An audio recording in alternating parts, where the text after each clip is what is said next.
daluyan. Salitang ginagamit ay hindi basta-basta. May wangis ng kariktan, ito'y iyong madarama. Kung minsan ay may sukat, pwede rin namang wala. Ito'y sumasalamin sa luma't bagong mukha. Kapag tayo ay gumagawa ng tula, ninanais natin na mapili lamang ang mga salitang ating gagamitin. Dahil bilang lamang ang ating mga pwedeng gamitin dahil meron tayong tinatawag na sukat kapag tayo ay gagawa ng isang formal na tula.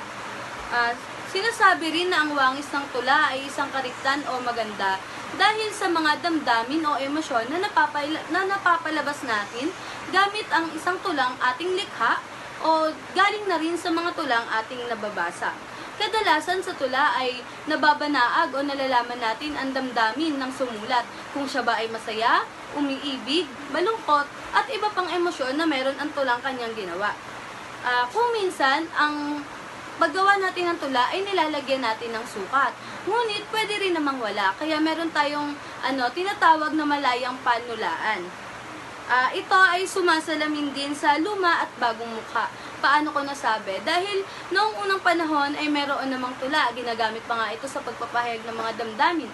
At kapag sinabing lumang mukha, dito ay meron tayong tinatawag na sukat at tugma.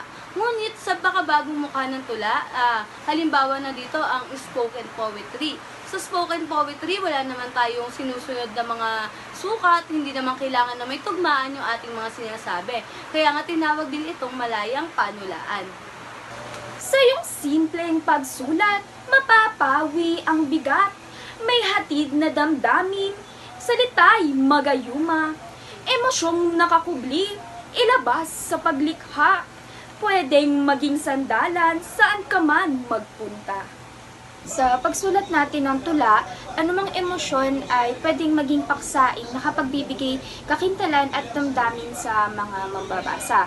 At sa pagsulat din ay nakatutulong ito upang maitala yung mga masasayang karanasan o alaala na gusto nating alalahanin. At mapawi din yung mga bigat na nararamdaman ng ating kalooban mula sa mga negatibong emosyon. Pwede mo itong maging sandalan sa anumang oras, tanging ikaw lamang at ang lapis at ang papel ang siyang nakakaalam ng iyong pinagdaraanan.